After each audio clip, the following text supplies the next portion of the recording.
이사야 45장.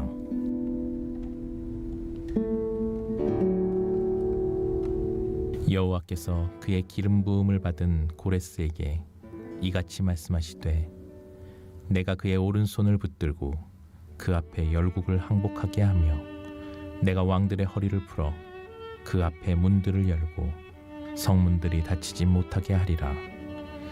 내가 너보다 앞서가서 험한 곳을 평탄하게 하며 논문을 쳐서 부수며 쇠빗장을 꺾고 내게 흑암 중의 보아와 은밀한 곳에 숨은 재물을 주어 내 이름을 부르는 자가 나 여호와 이스라엘의 하나님인 줄을 내가 알게 하리라.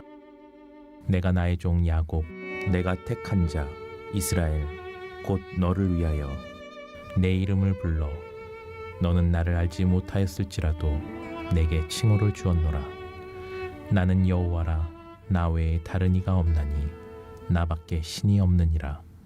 너는 나를 알지 못하였을지라도 나는 내 띠를 동일 것이요 해 뜨는 곳에서든지 지는 곳에서든지 나밖에 다른 이가 없는 줄을 알게 하리라. 나는 여호와라. 다른 이가 없느니라. 나는 빛도 짓고 어둠도 창조하며 나는 평안도 짓고 환난도 창조하나니 나는 여호와라. 이 모든 일들을 행하는 자니라 하였노라. 하늘이여 위로부터 공의를 뿌리며 구름이여 의의를 부을지어다. 땅이여 열려서 구원을 싹트게 하고 공의도 함께 돋게 할지어다. 나 여호와가 이 일을 창조하였느니라. 질그릇 조각 중 한 조각 같은 자가 자기를 지으신 이와 더불어 다툴진대 화 있을진저 진흙이 토기장이에게 너는 무엇을 만드느냐? 또는 내가 만든 것이 그는 손이 없다 말할 수 있겠느냐? 아버지에게는 무엇을 낳았소 하고 묻고 어머니에게는 무엇을 낳으려고 해산의 수고를 하였소 하고 묻는 자는 화 있을진저 이스라엘의 거룩하시니 곧 이스라엘을 지으신 여호와께서 이같이 이르시되, 너희가 장래일을 내게 물으며 또 내 아들들과 내 손으로 한 일에 관하여 내게 명령하려느냐? 내가 땅을 만들고 그 위에 사람을 창조하였으며 내가 내 손으로 하늘을 펴고 하늘의 모든 군대에게 명령하였노라. 내가 공의로 그를 일으킨지라. 그의 모든 길을 곧게 하리니 그가 나의 성읍을 건축할 것이며 사로잡힌 내 백성의 값이나 갚음이 없이 놓으리라. 만군의 여호와의 말이니라 하셨느니라. 여호와께서 이같이 말씀하시되, 애굽의 소득과 구스가 무역한 것과 스바의 장대한 남자들이 내게로 건너와서 내게 속할 것이요 그들이 너를 따를 것이라. 사슬에 매어 건너와서 내게 굴복하고 간구하기를 하나님이 과연 내게 계시고 그 외에는 다른 하나님이 없다 하리라 하시니라. 구원자 이스라엘의 하나님이여 진실로 주는 스스로 숨어 계시는 하나님이시니이다. 우상을 만드는 자는 부끄러움을 당하며 욕을 받아 다 함께 수욕 중에 들어갈 것이로되, 이스라엘은 여호와께 구원을 받아 영원한 구원을 얻으리니 너희가 영원히 부끄러움을 당하거나 욕을 받지 아니하리로다.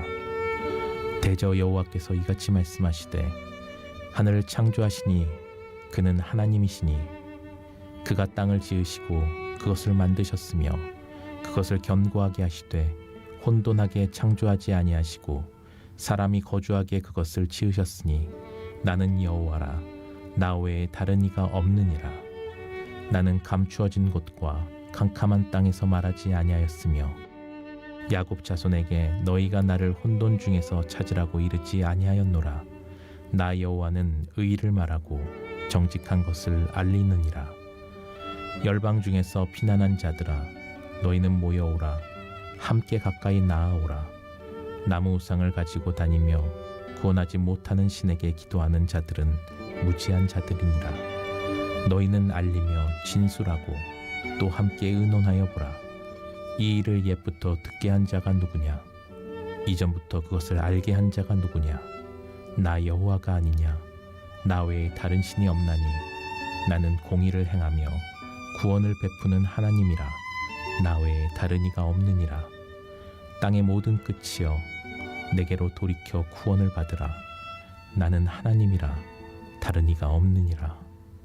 내가 나를 두고 맹세하기를 내 입에서 공의로운 말이 나갔은즉 돌아오지 아니하나니 내게 모든 무릎이 꿇겠고 모든 혀가 맹세하리라 하였노라. 내게 대한 어떤 자의 말에 공의와 힘은 여호와께만 있나니 사람들이 그에게로 나아갈 것이라. 무릇 그에게 노하는 자는 부끄러움을 당하리라.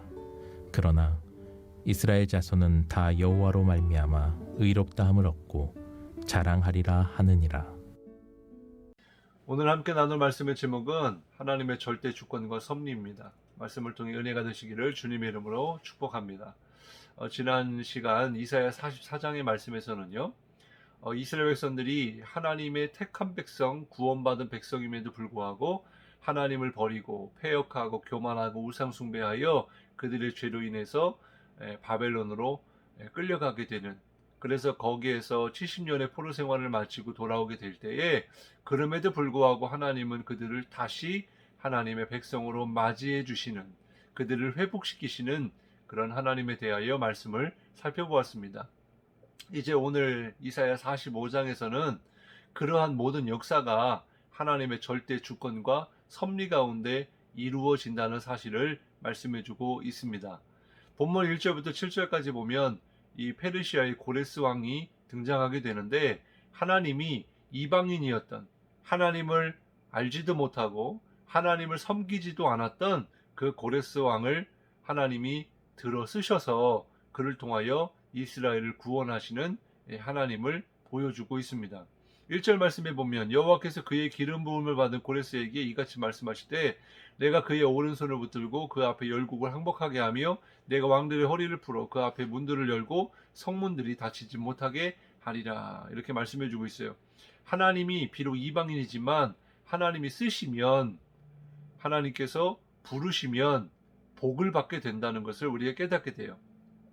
고레스가 어떤 복을 받았는가 하니까 하나님의 기름 부음을 받아서 왕으로 세워졌다는 거예요.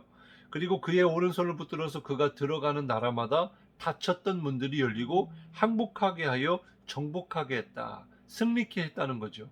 또 2절과 3절에 보니까 험한 곳을 평탄하게 하며 논문을 쳐서 부수며 쇠빗장을 꺾고 보화와 재물을 주리라, 이렇게 말씀해 주고 있어요. 근데 여기서 보면 내가 너보다 앞서가서 그랬단 말이에요. 2절 상반절에. 그리고 흑암 중에 보화와 은밀한 곳에 숨은 재물을 주겠다. 이게 얼마나 큰 복입니까?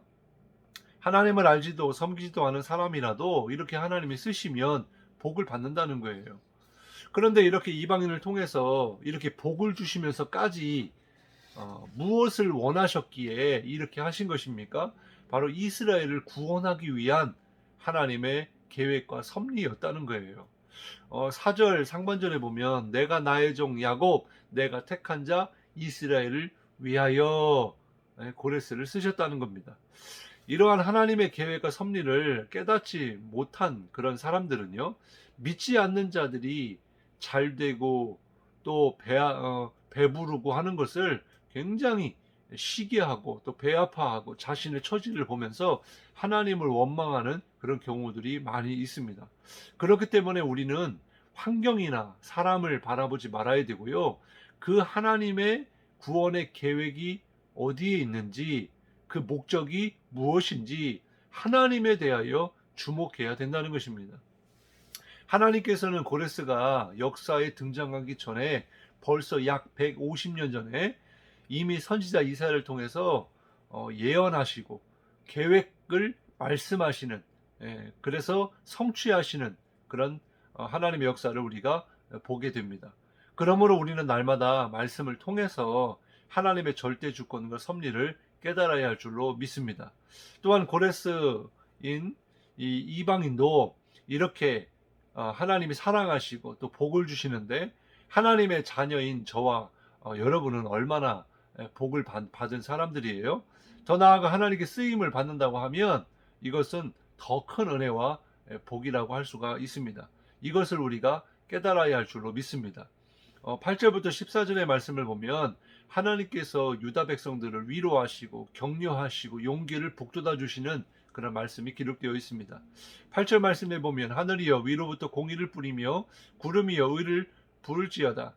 땅이여 열려서 구원을 싹트게 하고 공의도 함께 움돋게 할지어다. 나 여호와가 이를 창조하였느니라.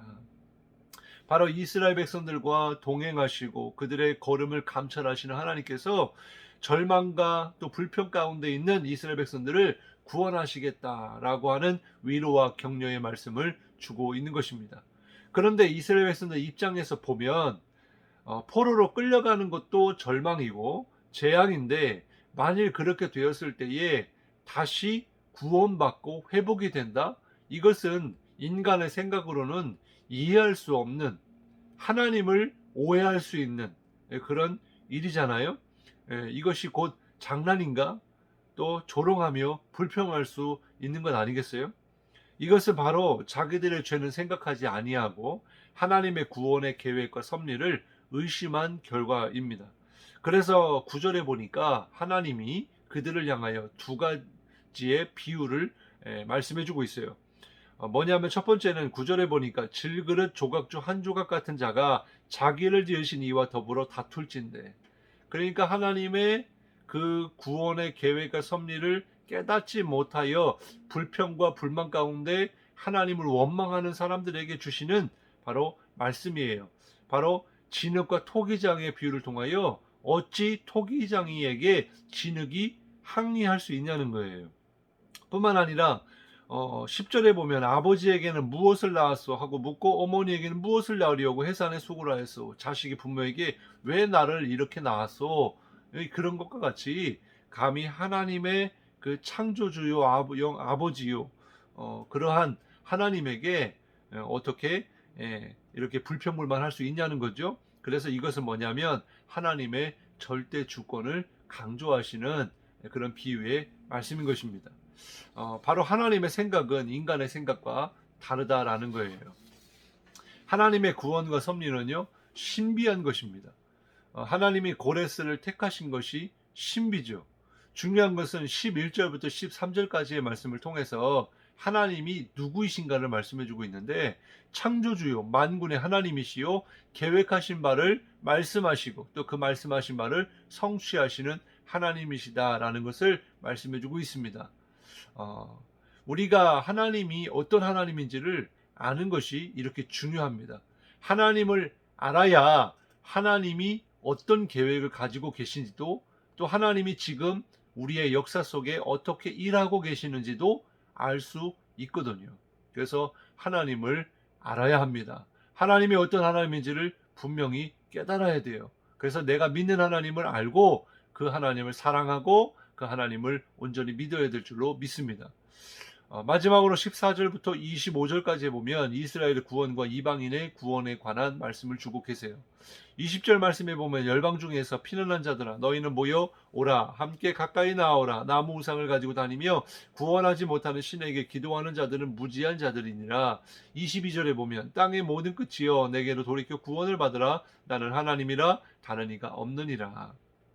하나님의 구원은요, 이스라엘만에게 국한되어 있는 것이 아닙니다. 이스라엘만 구원하시는 게 아니라 모든 사람들을 구원하기를 원하시고 그 구원의 길을 열어주셨습니다. 하나님께로 돌이켜 구원을 받으라는 거예요. 왜냐하면 하나님은 이스라엘만의 구원자가 아니고 온 인류의 구원자이시며 절대 주권자이시기 때문입니다. 하나님이 그렇게 하시겠다고 하시면 하시는 거예요. 다른 말이 필요가 없습니다. 그리고 마지막 때가 되면 그리스도의 최종적인 승리로 인하여 온 열방이 하나님 앞에 무릎을 꿇게 될 것입니다. 그러면 왜 하나님이 열국 중에 이스라엘을 택하셨고 또 패역하고 불순종하고 교만한 이스라엘을 심판하셨음에도 불구하고 또 그들을 회복시키시고 구원하셨을까? 그것은 바로 이스라엘을 통하여 온 인류의 구원을 이루기 위한 목적과 계획을 가지고 계셨기 때문이라는 것입니다. 바로 하나님께서 이방인을 구원하기 위하여 이스라엘을 택하셨다는 거예요. 그래서 이스라엘에게 율법을 주셨고 그들을 모델로 삼으신 것입니다. 축복의 통로로 사용하신 거예요. 즉 이스라엘의 목적이 무엇인가를 알려주는 거죠. 하나님의 구원의 계획이 바로 이스라엘 백성을 통한 하나님의 구원의 섭리가 있었다는 것입니다. 마찬가지로 오늘날 우리 믿는 자들, 그리스도인들에게도 동일하게 적용이 됩니다. 우리 그리스도인들이 이 세상을 사는, 또 이 땅을 살아가는 존재의 목적이 무엇인지를 우리는 알아야 돼요. 바로 하나님과의 화평을 위하여 우리가 지음받은 줄 믿으시기 바랍니다. 하나님의 영광을 위하여, 하나님을 영화롭게 하기 위하여, 또 하나님의 부르심에 그런 하나님의 계획과 뜻이 있기 때문에 우리가 존재하는 것이다라는 것입니다. 그래서 하나님과의 친밀한 교제 속에 하나님을 날마다 예배하고 찬송하고 경배하고 영광 돌리는 거예요. 그리고 하나님께 쓰임 받는 것입니다. 또한 두 번째는 사람과의 관계를 통하여 우리가 그 사람들에게 하나님의 사랑을 실천함으로 바로 사람과의 화평을 이루는 것, 이것을 위해서 우리가 부르심을 받았다는 것입니다. 그래서 우리는 오늘도 바로 우리와 만나는, 또 함께하는 사람들에게 하나님의 사랑을 실천해야 될 줄로 믿습니다. 그 이유가 뭐예요? 물론 우리가 하나님의 사랑을 받았기 때문이지만 우리를 통한 하나님의 구원의 계획이 있기 때문에 그렇습니다. 바로 우리를 통하여 믿지 않는 자들이 주님께로 돌아오기를 원하시는 구원의 통로로 우리를 쓰시는 그런 하나님의 계획이 있다는 것을 말씀해 주고 있는 거예요. 그래서 오늘 우리의 삶이요, 그냥 일어나서 또 일하고 학교 가고 그러다가 밤이 되면 잠을 자고 그런 아주 다람쥐 쳇바퀴 돌듯이 의미 없는 그런 하루하루의 시간을 보내는 것이 아니라 오늘도 하나님 살아계시다, 역사하고 계시다, 하나님의 구원의 계획과 섭리가 오늘도 이루어지고 있다. 바로 그 하나님의 역사 속에 내가 어떻게 쓰임 받을 것인가, 하나님 나를 쓰시옵소서, 그렇게 기도하고 깨닫는, 그래서 쓰임받는 복된 믿음의 백성들이 될 줄로 믿습니다. 그래서 하나님의 절대 주권과 섭리 가운데 모든 역사가 이루어지는데 하나님 오늘도 이 나라 이 민족을 구원하시고 또 우리 가정을 구원하시고 하나님 나를 통하여 하나님의 역사를 이루시옵소서 기도하는 저와 여러분 되시기를 주님의 이름으로 축복합니다. 기도하겠습니다. 하나님 감사합니다. 하나님, 우리 눈에는 보이지 않고 또 눈에 보이는 것이 이 세상을 이끌어가는 것 같지만, 그러나 아버지 하나 영적으로 하나님께서 지금도 살아계시며 또 구원의 계획과 섭리 가운데 하나님의 절대 주권 가운데 모든 역사를 이루어 가고 계시는 줄 믿습니다. 하나님, 그러한 하나님의 그런 구원의 그 섭리 가운데 하나님 우리를 사용하여 주옵소서. 하나님의 그 구원을 이루어 가시옵소서. 하나님 우리를 구원하여 주옵소서. 하나님의 그러한 아버지 뜻 가운데 또 부르심을 받았사오니 믿는 자로서의 삶을 오늘도 살게 하여 주셔서 하나님께 영광이 되고 하나님을 예배하는 삶이 되게 하시며, 또한 믿지 않는 자들에게 하나님의 사랑을 실천하는, 그래서 하나님과의 화평을 이루고 사람들과의 화평을 이루는 그런 믿음의 삶이 되게 도와 주옵소서. 감사드리며 예수님 이름으로 간절히 기도드리옵나이다. 아멘.